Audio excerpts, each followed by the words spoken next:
Pagkalinigin mo sila. Magandang gabi sa inyo. At hindi mo na kailangan itago ang bata.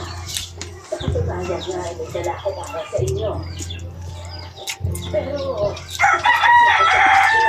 kaya siguro pwede mo siyang gagawin na sa kwarto.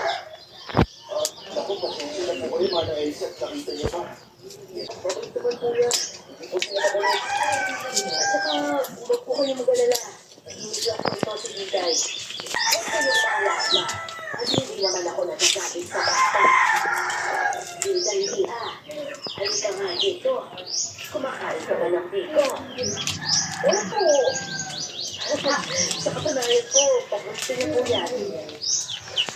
Halika dito. May dala ko dahil alam ko mahaba ang biyahe ninyo. Pagod kayo. Kumain muna kayo.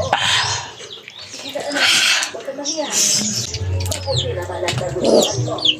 O siya, naiwan ko na kayo't marami pa akong gawain. Huwag kayo mag-iiyak magsabi kung may kailangan kayo, ha? Siyempre, kailangan nilang bukas sa maaga. Mukhang marami na sa lasa ng bagyo.